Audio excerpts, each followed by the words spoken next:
하나님이 일하시는 교회라는 말씀의 제목으로 은혜를 나누겠습니다. 2025년도 우리 교회 표어는 한번 함께 하겠습니다. 하나님이 일하시는 교회. 네, 우리 교회는 하나님이 일하시는 교회입니다. 이전에도 그러셨고 지금도 그렇고 앞으로도 계속 하나님이 일하실 것입니다. 하나님은 예수 그리스도를 통해서 교회를 세우셨고 교회를 통해서 지금까지 계속 일하셨습니다. 교회는 하나님의 소원인 인간을 구원하기 위해서 예수 그리스도 십자가 복음을 전하는 그런 사명을 계속 받고 있습니다. 요한계시록에서는 교회를 신랑이신 예수님을 어린 양이라고 비유를 하고 어린 양의 혼인잔치에 참여하는 교회, 그 교회를 신부로 비유를 했습니다. 그러니까 신랑을 맞이하는 신부로 우리를 비유했습니다. 신부는 신랑을 맞이하기 위해서 준비할 것이 많이 있습니다. 지금 교회는 바로 그 준비를 하고 있는 겁니다. 주님이 맡기신 복음 전파의 사명을 감당하는 것이 바로 신부인 교회가 감당해야 되는 일들입니다. 교회가 해야 하는 일은 여러 가지로 꼽을 수 있지만 초대교회부터 지금까지 교회가 했던 일들을 중심으로 예배하는 교회, 배우는 교회, 잘하는 교회, 선교하는 교회, 섬기는 교회, 이렇게 실천 과제를 좀 정해봤습니다. 오늘은 그 내용을 중심으로 말씀을 나누려고 합니다. 하나님이 일하실 때 쓰임받는 교회가, 성도가 복된 자들임을 믿으시기 바랍니다. 여러분 이처럼 복되고 거룩한 일에 함께 쓰임받기를 주의 이름으로 축원합니다. 우선 하나님은 천지 만물을 창조하신 분이십니다. 아멘이십니까? 하나님은 천지 만물을 창조하셨습니다.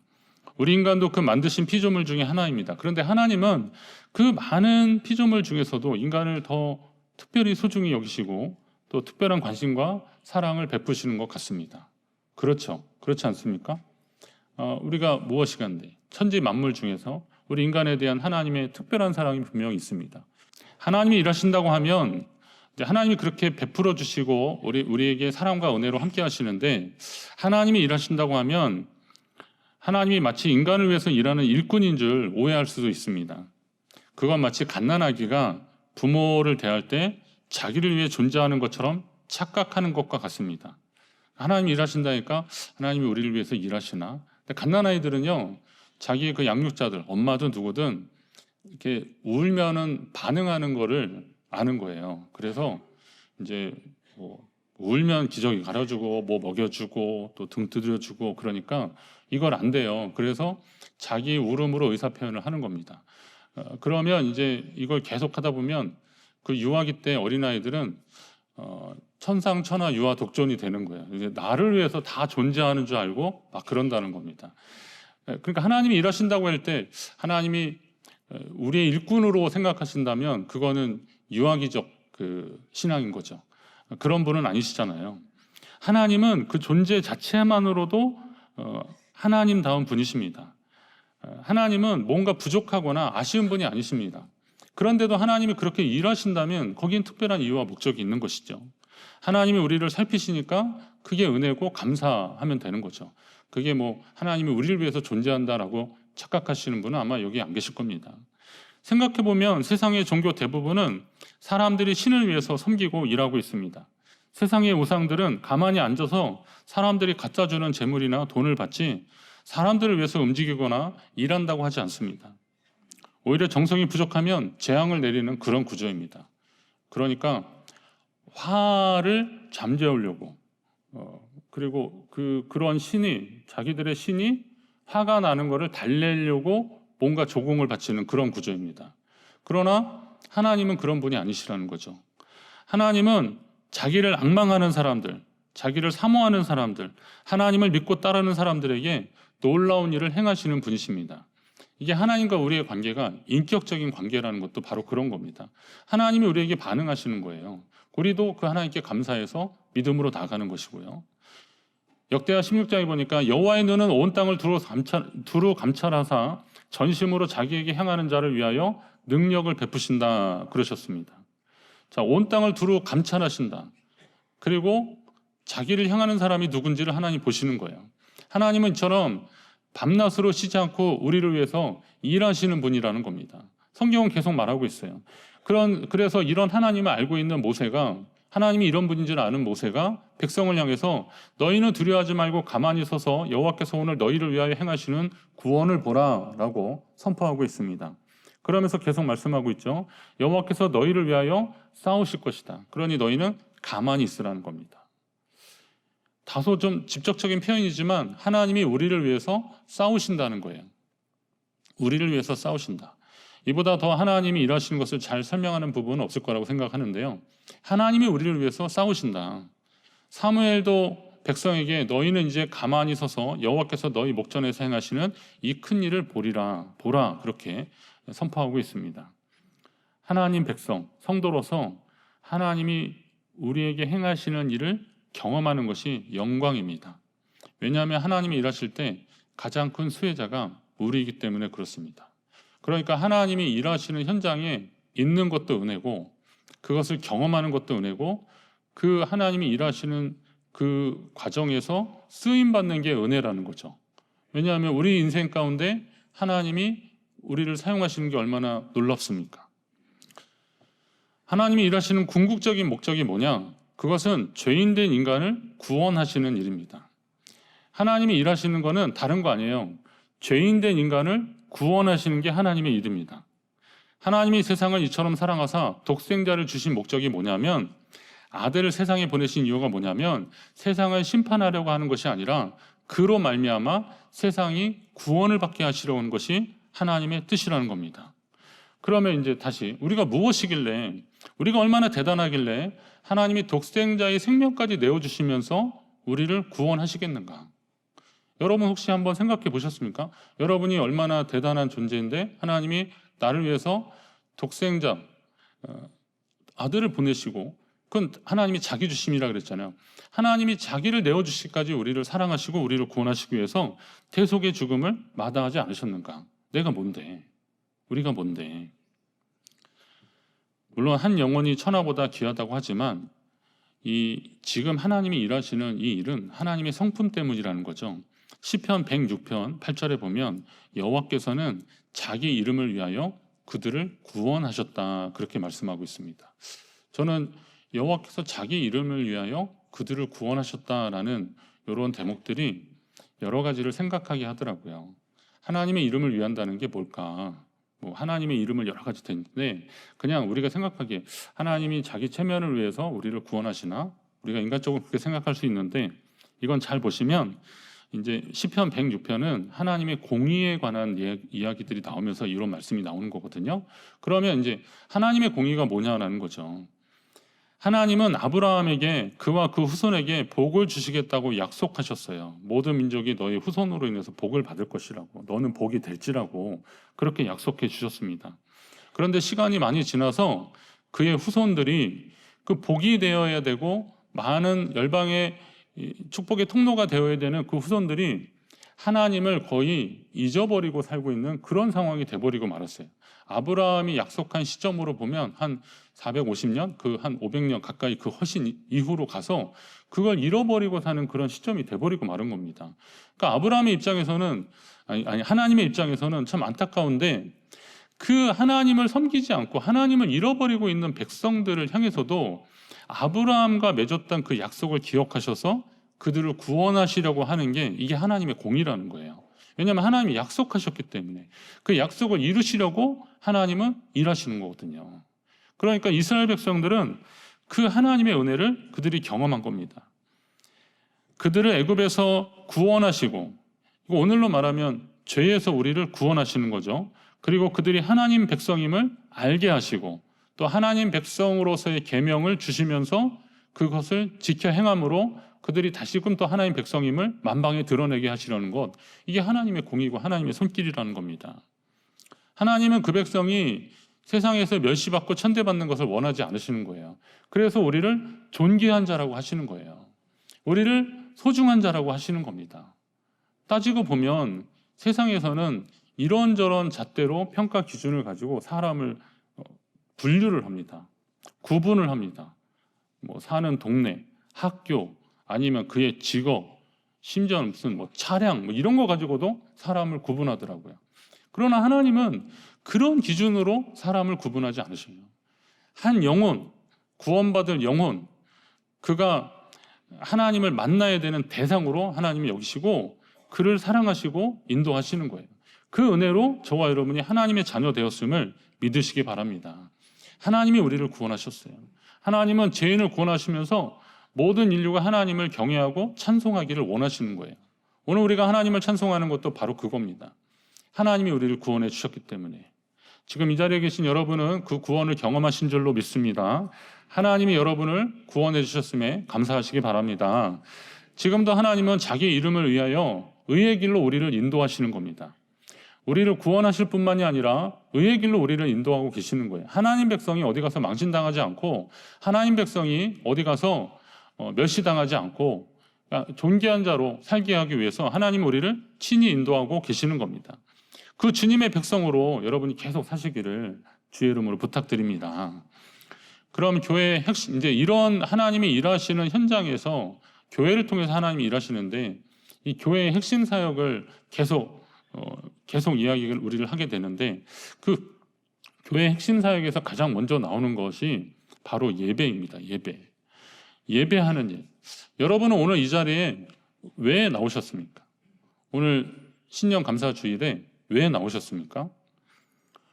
오로지 마음의 평안을 얻고 원하는 바를 이루기 위한 목적으로 이 자리에 나오신 거라면 잘하긴 하셨는데, 오로지 우리가 그렇게 하려고만 나온다면 그건 절에 가셔도 됩니다. 예. 이런 말씀 드렸다가 직접 가는 분들은 안 계시겠지만 그런 목적이라면 절에 가시고요. 그리고 내 앞길이 좀 불안해서 좀 잘 되기를 원하는 바는 그냥 복채 좀 두둑히 주면서 점집에 가보십시오. 그러면 얘기해 주겠죠. 예. 요즘 우리 사회가 자꾸 이런저런 얘기로 많이 나오는데, 제가 그런 뉴스를 사실 솔직히 좀 회피했어요. 제가 너무 불쌍해서, 우리 국민이 너무 불쌍해서. 예. 우리나라 통치자들이나 주요 요직에 있는 사람들이 그런 점에 의지해서 앞길을 예견했다는 게 너무 자존심 상하고 창피하더라고요. 예. 목사라서가 아니라 그냥 국민 한 사람으로서 창피한 거예요. 그래서 안 봤는데, 전에는 그냥 유튜브 중심으로 나오더니 이제는 그냥 언론에서, 주요 언론에서 확인된 팩트로 얘기를 하는 거 보니까 이게 진짠가 보네 그러는 거예요. 얼마나 불쌍합니까? 왜 그렇게 무리를 해서라도, 그런 방법을 통해서라도 뭔가를 하려고 하는 거예요? 마음에 평화 없고 자기가 좀 잘 되고 싶은 그런 마음에 하는 거예요. 이게 우리 안에 꿈틀거리는 종교적 심성 중에 하나긴 해요. 예, 본성 중에 하나긴 해요. 그렇지만 오늘 우리가 하나님 앞에 우리의 예배의 목적을 다시 한번 다짐하고 새겨야 되는 이유가 분명히 있습니다. 물론 당연히 예배하는 가운데 하나님의 임재와 성령 충만함을 경험하면 마음의 평화도 얻고, 우리가 행하는 일들 가운데, 우리가 소원하는 일들 가운데 주의 도우심으로 이루는 역사 분명히 있겠죠. 성취할 수 있습니다. 그렇지만 예배의 목적은 세상의 그런 것들과는 다르다는 것을 분명히 아셔야 됩니다. 예수님이 그러시잖아요. 너희는 무엇을 먹을까, 무엇을 마실까, 이런 거 구하지 말고 이런 것 때문에 근심하거나 염려하지 말라는 거예요. 이 모든 것은 세상 백성들이 구하는 것이라고 아예 그냥 단정해서 말씀하고 계십니다. 그러시면서 너희 아버지께서는 이런 것이 너희에게 있어야 할 것을 이미 다 아신다는 거예요. 하나님이 채워주신다는 거예요. 다만 너희는 그렇기 때문에 그의 나라와 그의 의를 구하는 거예요. 하나님 나라를 사모하면서 그렇게 힘쓰라는 거예요. 여기에서 이제 예배자의 태도가 무엇인지를 알 수 있습니다. 예배는 하나님이 베푸신 구원의 손길에 대한 인간의 응답 행위다. 이게 예배에 대한 전통적인 정의입니다. 로버트 웨버라고 하는 예배학자가 또 그런 말을 했어요. 예배는 하나님의 이야기를 실행하는 것이다. 오늘 우리는 하나님의 이야기를 실행하고 있는 건데, 그게 뭐냐면 과거를 기억하고 미래를 예상하는 거라는 겁니다. 아니, 무슨 주술이나 점술에 의해서 예상하는 그런 게 아니라 하나님의 구원 역사를 우리가 예상하는 것이다라는 거죠. 그러니까 하나님의 이야기를 실행한다는 것은 성경에 기록된 하나님의 창조와 구속, 예수 그리스도의 성육신 사건, 그리고 하나님이 우리에게 약속하신 영원한 낙원에 대한 이런 말씀들이 이 베스트셀러, 이 성경이 제일 많이 팔리는 책이라 그러잖아요. 이 베스트셀러 책에 기록된 흥미진진한 사건들이 아니라, 단순히 그냥 사건이 아니라 우리에게 역사하신 하나님의 손길이라는 것을 알게 하는 행위가 바로 예배라는 겁니다. 우리 예배를 통해서 하나님의 그 이야기, 우리가 보통 성경을 구속사적 관점에서 보라 그러잖아요.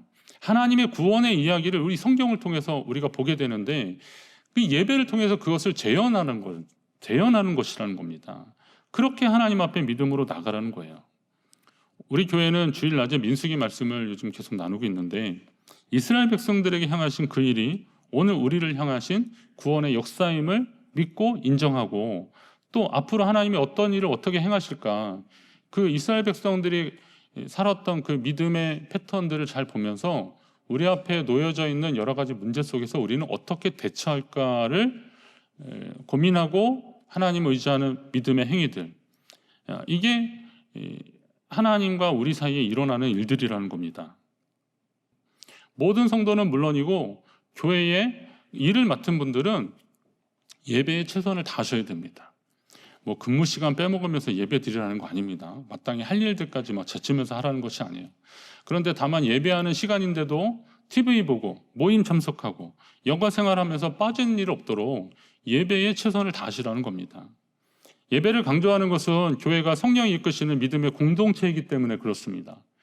교회 일꾼들이 예배에 빠지고 성령으로 충만하지 않으면 어떤 일이 일어날지 한번 생각해 보십시오. 목사인 제가 기도 안 하고 말씀 안 보고 그냥 취미생활하고 놀러 다니고 그러다가 주일에 한번 딱 와서 예배 드린다고 해보십시오. 여러분 그러면 우리 목사님 좀 활동적이야, 괜찮으셔, 막 이러겠습니까? 나름 하나님 앞에 이런 부분에 대해서 신경을 많이 쓰는 게 목회자의 사명이거든요. 그러면 교회에서도 마찬가지입니다. 중요한 결정을 하고 성도들을 격려하고 독려하면서 믿음으로 나가야 하는 분들은 하나님 앞에 그 기도와 그리고 하나님 앞에 어떤 믿음의 책임이라는 것이 있다는 거죠. 그렇게 하기를, 여러분들이 교회를 위해서 기도한다는 것은 바로 그런 겁니다. 하나님이 높임을 받고 하나님이 찬송을 받고, 그거는 우리가 하지 않아도 하나님은 그 일을 분명히 그렇게 하시는 분이고 그렇게 하기에 합당하신 분이 맞습니다. 그럼 우리가 교회를 위해서 기도한다는 것은 바로 그런 부분들을 위해서 기도하시는 겁니다. 하나님, 우리 교회가 성령 충만해서 예배 가운데 하나님의 임재를 경험하고 그리고 그 말씀 가운데 삶의 변화가 일어나서 열매가 맺어지는 교회 되게 해달라고 여러분 기도하셔야 됩니다. 그런 기도를 그럼 누가 하겠습니까? 초신자 하겠습니까? 새가족이 하겠습니까? 교회 학교 어린애들이 하겠습니까? 그럼 누가 하셔야 돼요? 성도들이 하셔야 돼요. 교회 책임 있는 분들이 하셔야 되는 겁니다. 그건 목사들만의 기도가 아니잖아요. 우리는 그 일들을 책임 있게 하나님 앞에 하려고 해야 됩니다. 새해 좀 다짐하십시오. 결단하십시오. 예배의 자리, 기도의 자리로 나오시기 바랍니다. 다음으로 우리 교회는 2025년도에도 계속 배우는 교회가 되기를 저는 기도하고 있습니다. 모세가 온 이스라엘을 불러서 그들에게 이스라엘아, 오늘 내가 너희 귀에 말하는 규례와 법도를 듣고 그것을 배우며 지켜 행하라 라고 그렇게 선포합니다. 여기에서 배우다에 사용된 단어 라마드는 배우다, 가르치다, 훈련하다 이런 뜻을 가지고 있습니다. 이 라마드라는 단어가요. 이 신앙 공동체는 하나님 말씀하시고 기록하신 규례와 법도를 배우고 가르치는 것, 그리고 훈련하는 일들을 계속 해야 됩니다. 근데 훈련이라는 게 무슨 말이냐면 반복적으로 하는 겁니다. 훈련. 운동선수들 훈련한다 그러면 뭐예요? 했던 것도 하고 했던 것도 하고 그러는 거예요. 그게 막 본능적으로 몸에 배도록 하는 겁니다.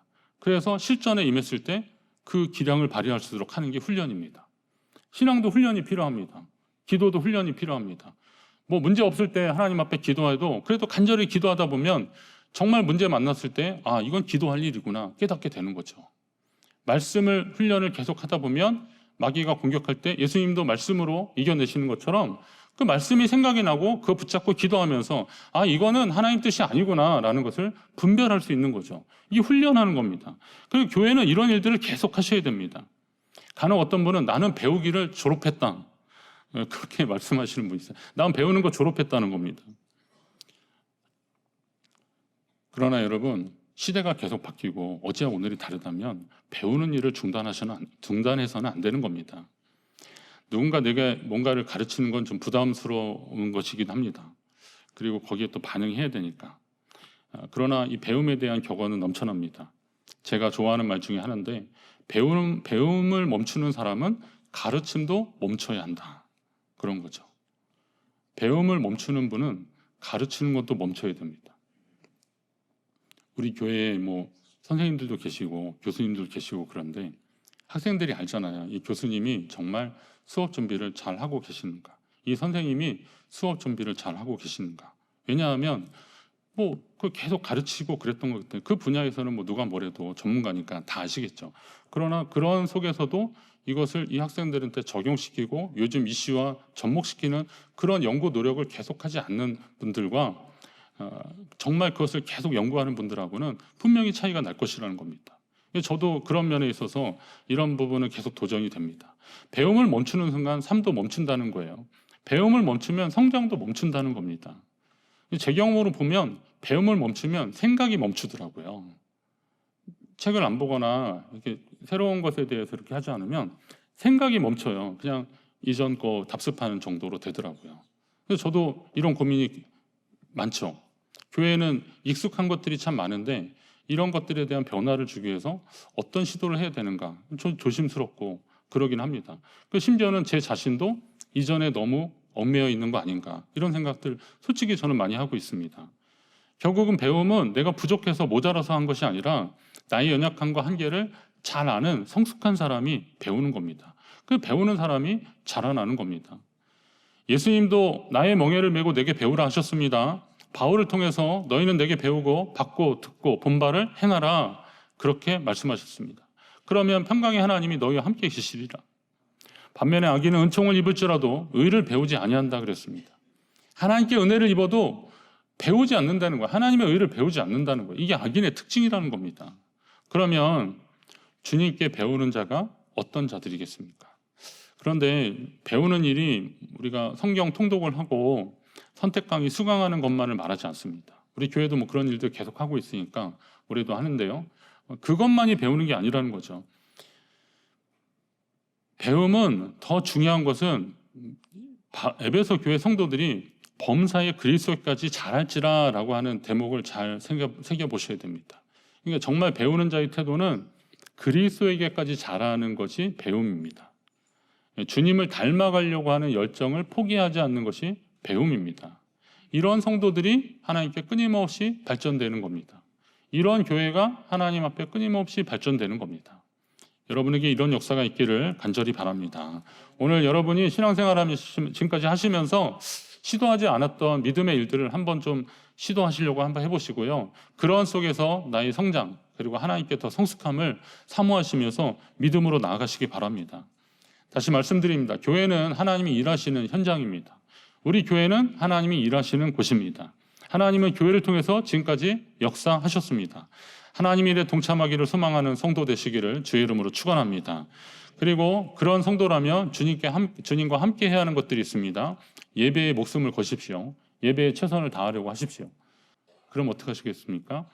이런 마음들이 모여서 우리가 예배하고 있는 거니까 하나님이 일하시는 교회 되기를 더 간절히 소망하시기 바랍니다. 그리고 배우는 거 계속하십시오.